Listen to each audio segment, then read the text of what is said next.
Welcome on board the Rich Planet Starship, broadcasting from somewhere high above the Earth. I'm Richard D. Hall. On today's show, the subject under discussion is one which may not sit comfortably with many people, especially if you are eating your tea. It is a subject which is very close to my heart, that of animal mutilation.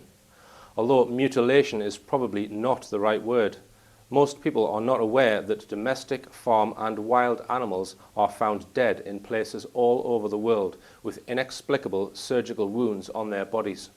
This is a subject which has been actively covered up by successive governments and media organisations. Many researchers believe that there is a link between UFOs and animal mutilation. Before you roll your eyes, there is a vast body of evidence to back up this hypothesis. Here to discuss the subject is Mike Freebury, who has just published his first groundbreaking, or should I say back-breaking book on the subject, Killers on the Moor. Also on board we have veteran researcher David Cayton, who is ex-RAF and ex-British Aerospace. Welcome, Mike. Glad to be here. And welcome, David. Thank you. Glad to be back aboard. Thank you, Richard. Now then, I'm very excited because of the book that you've just published, Mike, called Killers on the Moor, which charts your involvement in animal mutilation from around about the year 2000. That's when you first got involved. And I've read some of it, I haven't read all of it, and you cover various cases in your book, including Dartmoor ponies, the Dartmoor sheep cases, and you know, also you cover the whole worldwide phenomenon as well. Now, can you just start by explaining, Mike, how you first came by this subject? Because, you know, it's not your average hobby, is it, really, going around? No, this is a particularly sinister and dark subject, as we know. I was listening to a radio broadcast in 2000. I was half listening to it, really. It was a radio phone-in on BBC Radio, and it was about government secrecy. And what suddenly drew my attention was a caller came on and began discussing an incident that had occurred on Dartmoor in 1977 when 15 Dartmoor ponies were horrifically killed. When I heard this, I was suddenly alerted and thought, goodness me, this was an incident I was familiar with. I'd heard about it at the time, but would like to know basically what happened. So the secrecy element intrigued you? Yes, and I didn't, at that time I was unaware of the animal mutilation problem. Mm-hmm. So I began to investigate the Dartmoor ponies incident. And at that time you were completely unaware of UFO theories? Only in so much that the incident itself had been propelled into the media by a relationship between UFO researchers being out on Dartmoor with Geiger counters and metal detectors, and the actual incident itself. And these reports suddenly surfaced around about 13th, 14th of July 1977. Now it seems in this case that the media were held at bay for a few months because it actually happened a few months earlier than that. That's correct. It happened on, it may have actually taken place on the 10th of April, but it was actually discovered on the 11th of April 1977 by a gentleman out with his family. They were walking on the moor. It's a very remote spot. It's not far from White Tor. Mm-hmm. It's about 2.5 miles from the nearest road. And this gentleman was shocked when he came across the state of these bodies. Some of them were still bleeding, some of them got broken backs, some of them were decomposing at an alarming rate. Do you think the broken bones were possibly been dropped? I've come to that conclusion that is the only reason that can explain those injuries. Right. That those animals have been dropped from a height. And on the front cover of your book, this is actually a pony on the front cover, which is from the 1977 Dartmoor ponies case, and you can see there the jaw of the animal is stripped completely clean, yes, which is one of the common characteristics of these animal mutilation attacks. Can you tell us about that characteristic, Mike? in a lot of cases, particularly in America, and if you look at in the book, there's a picture from America provided by Linda Moulton Howe of the horse called Lady that basically has all the flesh stripped from the skull right down to the base of the neck, and the pony is almost identical to that. I've put both photographs in the book because if you compare one with the other, you can see the similarity. Now, some people will say, well, there's obviously some predators have just eaten the skin off its jaw or of its head. Could that not be the case? No, I don't believe that's the case at all. I mean, you expand on that, David? No. Well, there's so many cases of exactly the same. And a predator kills to eat, and all the good body parts that they would like to eat, it's not touched. Why scrape away at the head and the jaw area with very thin amount of flesh and leave the rest? That doesn't make sense at all. And we will come on to another case with fairly incredible photographs of this same jaw strip phenomenon. Yeah. Okay, so why do you think that this was kept out of the media then for 2 whole months? Well, the story, which was it was a massive story for the Tavistock Times, they didn't actually run with the story until the 3rd of June 1977, and it didn't appear in any of the local papers until around about that date. The interesting thing is that the incident itself then appears to have been forgotten until July 1977, when a guy called John Wise took 4 members of his group to investigate the area using Geiger counters and metal detectors. And the purpose of this apparently was to determine if a vortex from a UFO had caused the deaths of the ponies. Right. That basically that had drawn them up and thrown them down, and this explained the injuries. Well, I personally didn't buy that one at all. Right. I didn't buy it at the time, and I sort of don't buy it now. Right. But this occurrence with the involvement of the UFO group suddenly propelled it into the mainstream media, and they all started running with it right across the world. It appeared in a lot of countries. For once, the media did us a favour by Yes. seeing a crackpot story, a loony UFO tag to it, which they like, to make it a bit of a silly article, probably. Right.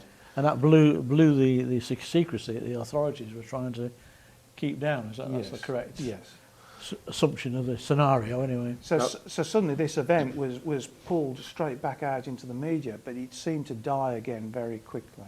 Now, some people have come forward and given their own explanations other than a UFO. Yes. Which you explain in your book. Can you give us? Well, we've got a classic one from a Devon botanist that suggested that the plant bog asphodel was responsible, that the ponies had eaten this plant, which is obviously poisonous to them, made their bones brittle, and this explained all the broken bones, etc. Very sort of bizarre theory, quite frankly, and you get ponies all over Dartmoor, and I don't hear of any high incidents. On the New Forest, for instance. And the New Forest. Yeah. So that one is, in my opinion, not a very good suggestion. Now, you focused a lot on Dartmoor throughout your research, but this is a worldwide phenomenon, David, isn't it? Yes. Can you just give us a picture of what countries has this occurred in, and how similar are the injuries, and specifically, because some of them are surgical in their nature. Oh, yes.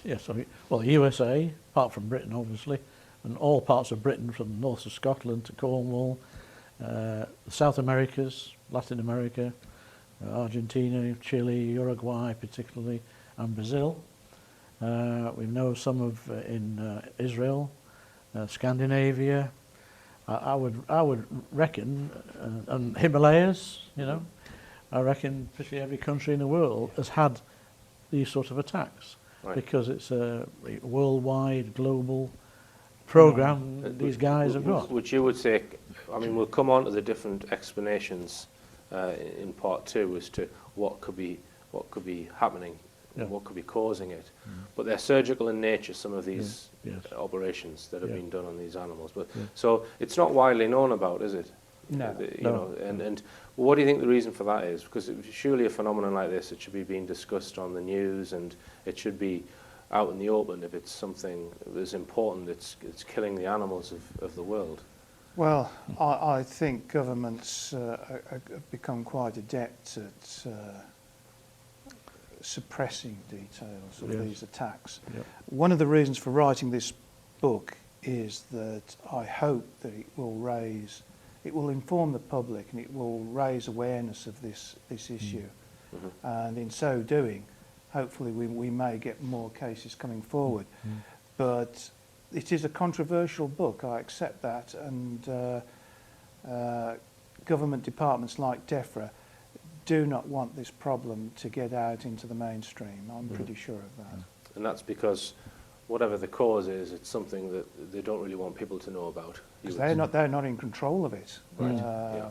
That's partly it, yes. And this is, I have covered this in my film Silent Killers, which David and Mike both appeared in. We made that about 2 years ago, and there are various cases discussed in there, and also the reasons for the cover-up of it and how the cover-up is perpetrated, which I've also spoken on in the past.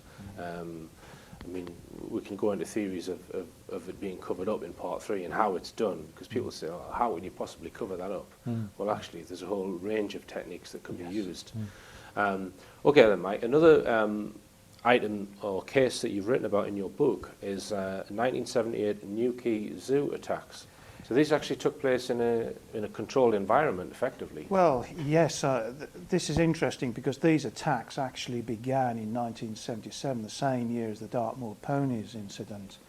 And Significant, that. it's given me the opportunity to introduce the late Joan Amos, who is one of the unsung heroes of ufology.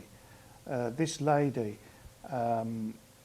managed to get an interview and a conference with 2 policemen and the zoo manager regarding the attacks at Newquay Zoo.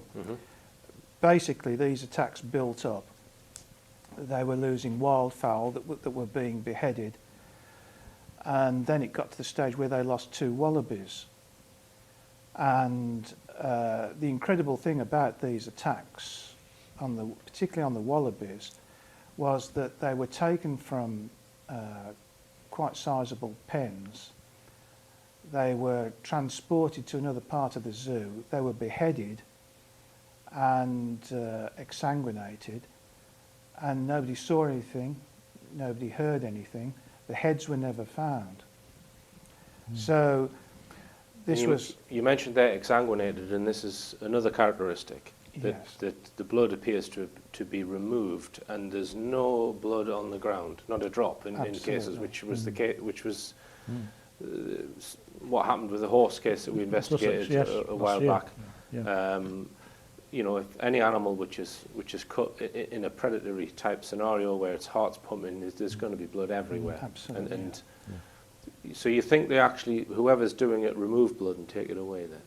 Or do you? Definitely. With the cases that you've looked at, David? Yes, they do. They might change its form in some way and then take it, and they do something on the spot to do that, but nobody really knows. But and whatever they do, it allows them to make all of these incisions and procedures without leaving a drop of blood on the ground. Yes. Particularly removing tongue very often. And this woman, Joan Amos, the police actually collaborated with her, even though she was a UFO researcher. Yeah, they did, and it's remarkable when you look back. Remember, this 1977. I've got her report of the meeting with the police. It's just unfortunate that at the same time as the zoo attacks, a farm on the outskirts of Newquay had several sheep attacked and beheaded in the same way as had occurred with the wallaby, with the wallabies. The police unfortunately did not make Joan aware of that particular incident, and that's I unfortunate. suppose it's the need to know kicks in, isn't it? And this is a problem with research in this field, is you rarely have, or you will never have access to the full information, because the majority of cases aren't reported, and even the ones that are maybe hushed up. So it's just difficult to get an overall picture of everything that's going on, I guess. Yeah. Okay, go on. I should also say regarding the Wallaby attacks, they're by no means isolated attacks, because there was also an attack up here, not in the same year, at Hope Animal Centre at Loftus in the northeast, Right. where a wallaby was taken, beheaded, and no rhyme nor reason given for this attack. And I've recently been given details of an attack that happened last year, where a wallaby was taken from a secure pen on an animal sanctuary near Bristol, and exactly the same thing happened. The animal was beheaded, there's no blood, and the head has not been found.